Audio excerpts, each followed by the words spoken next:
हाय दोस्तों, एसन take place में आपका स्वागत है। और आप लोग कैसे हो? आज हम बात करेंगे पीसीबी के बारे में, यानी प्रिंटेड सर्किट बोर्ड।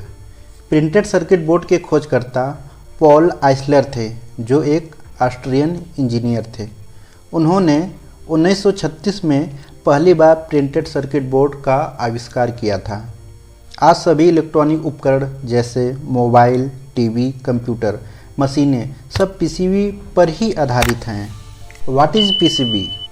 पीसीबी का पूरा नाम प्रिंटेड सर्किट बोर्ड होता है। पीसीबी एक सपाट फ्लैट बोर्ड होती है जिस पर पतली तांबे यानी कॉपर की लाइनें बनी होती हैं। इन लाइनों की मदद से इलेक्ट्रॉनिक्स कंपोनेंट्स जैसे रजिस्टर, कैपेसिटर, आईसी, ट्रांजिस्टर आदि आपस में कनेक्ट या जोड़े जाते हैं। स्ट्रक्चर ऑफ पीसीबी की संरचना। प्रिंटेड सर्किट बोर्ड को बनाने के लिए विभिन्न स्टेप को हम फॉलो करते हैं, जिसमें लेयर टू लेयर हम पीसीबी का डिज़ाइन करते हैं या उसको बनाते हैं। जिसमें पहला बेस होता है।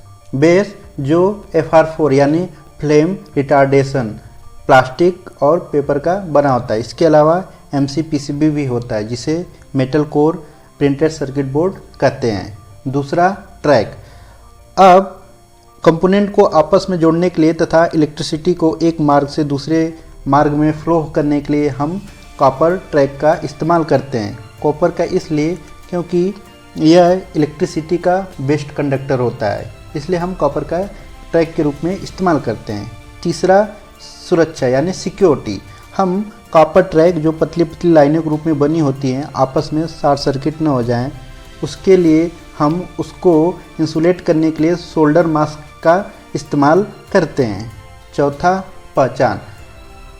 कौन सा कंपोनेंट क्या है, किस आइडेंट का है या उसका पैकेज क्या है, इसको हम जानने के लिए सिल्क स्क्रीन का यूज़ करते हैं। पीसीबी में कौन सा कंपोनेंट किस जगह पे किस नाम से जाना जाएगा और पीसीबी का मॉडल नेम क्या है, इसके लिए हम सिल्क स्क्रीन का यूज़ करते हैं। पांचवा और लास्ट स्टेप फिनिश होता है, जिसको हम गोल्ड या टिन का इस्तेमाल करते हैं ताकि कंपोनेंट को स्टेबल किया जा सके, कंपोनेंट को उसके स्थान पे बिना हिले डुले फिक्स बिठाया जा सके। अब आइए हम जानते हैं पीसीबी यानी प्रिंटेड सर्किट बोर्ड का इंडस्ट्री द्वारा मैन्युफैक्चरिंग कैसे किया जाता है तथा इसको स्टेप वाइज कैसे प्रोसेस किया जाता है। सर्वप्रथम पीसीबी को पॉल आइसलर ने बनाया था। उन्होंने इंडस्ट्री में देखा कि कंपोनेंट को वायर से जोड़ने में तथा एक दूसरे से कनेक्ट करने में काफ़ी टाइम लगता है तथा यह रिस्की भी होता है, और कुछ उसमें खराबी आ गई तो वो मेंटेनेंस करने में भी बहुत ज़्यादा समय लगता था। इसलिए सर्वप्रथम पॉल आइसलर ने पीसीबी का डिज़ाइन किया था। पीसीबी डिजाइनिंग में पहला स्टेप ड्रिलिंग होता है, जिसमें एक कॉपर फाइल पे इंसुलेटिंग फाइबर ग्लास को एक लेयर चढ़ाया जाता है तथा उसे एक ड्रिलिंग मशीन में ले जाकर एल्युमिनियम शीट का एक लेयर उस पर परमानेंट ज्वाइन कर दिया जाता है तथा उस पर चारों कोने में 4 ड्रिलिंग कर दिया जाता है, ताकि जो बाद के प्रोसेस में होने के लिए ये चारों होल रेफरेंस का काम करेंगे। दूसरा स्टेप गर्बर फाइल होता है। इंजीनियर या डिजाइनर द्वारा पीसीबी के डिज़ाइन को सॉफ्टवेयर में डिज़ाइन किया जाता है, जिसमें सॉफ्टवेयर जैसे LTM, EG EDA तथा ऑटोडेस्क ईगल तथा मेंटल ग्राफिक्स पैड का इस्तेमाल किया जाता है, जिसमें डिजाइनर उस पीसीबी का डिज़ाइन करता है तथा उस डिज़ाइन को एक गर्बर फाइल फोल्डर में सेव कर देता है या फॉर्मेट में कन्वर्ट कर देता है। अब तीसरा स्टेज इचिंग प्रोसेस होता है।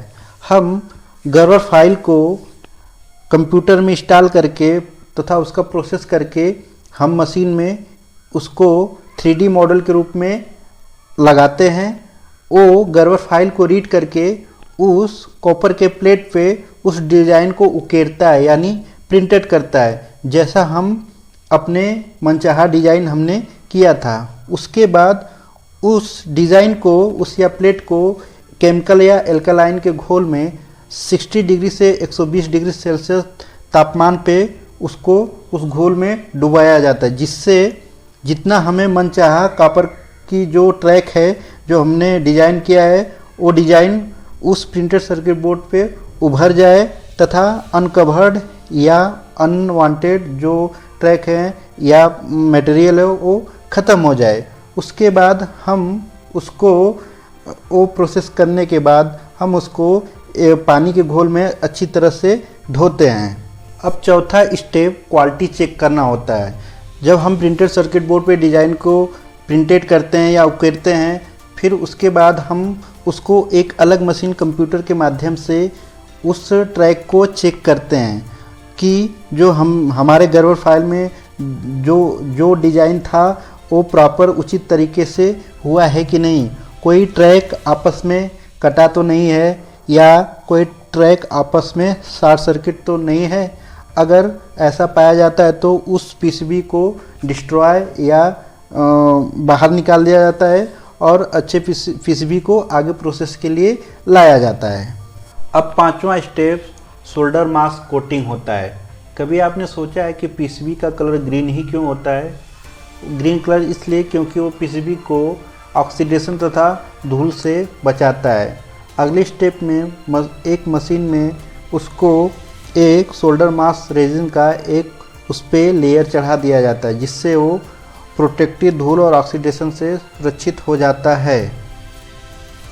अब अगला यानी 6 स्टेज सिल्क स्क्रीन का होता है।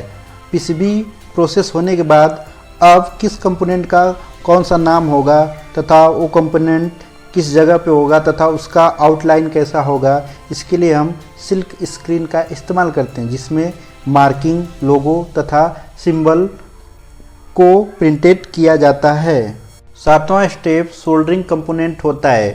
अब उस प्रिंटेड सर्किट बोर्ड पे आइडेंट और मार्किंग लोगो के मदद से कंपोनेंट को उस पर बिठाया जाता है। इसके लिए हम लिक्विड टिन के घोल का इस्तेमाल करते हैं, जिसमें पीसीबी के कंपोनेंट को घोल में डुबो दिया जाता है, जिससे वो प्रॉपर तथा उचित तरीके से कंपोनेंट टाइट हो जाता है तथा अपने स्थान पे बैठ जाता है।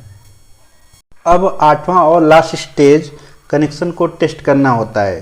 फाइनल पीसीबी प्रिंटेड होने के बाद सभी कंपोनेंट को उस पर असेंबल करने के बाद हम उसकी कनेक्टिविटी को चेक करते हैं, कौन सा कंपोनेंट सही वर्किंग कर रहा है और उसका कनेक्शन एक दूसरे कंपोनेंट को जा रहा है कि नहीं, हम इसको चेक करते हैं। इसमें कंपोनेंट्स, ट्रेसेस, पैड्स प्रॉपर तरीके से उचित ढंग से बिठाए गए हैं कि नहीं, हम प्रोब के माध्यम से इसकी टेस्टिंग करते हैं तथा फाइनल टेस्टिंग होने के बाद हम उसको डिस्पैच कर देते हैं कस्टमर के एंड पे, जिसने हमें रिक्वायरमेंट दिया है उसकी रिक्वायरमेंट पूरी करने के लिए हम फाइनल प्रोसेस करके उसको ख़त्म करते हैं।